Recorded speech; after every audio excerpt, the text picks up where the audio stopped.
इतक्यात त्या विंचवाने पुन्हा डंख मारला.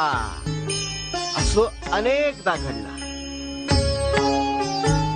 शेवटी बाहेर उभ्या असलेल्या एका माणसाने साधूला विचारलं, काय हो साधू बुवा, तो विंचू तुम्हाला सारखा डंख मारतोय तरी पण तुम्ही त्याला का वाचवताय?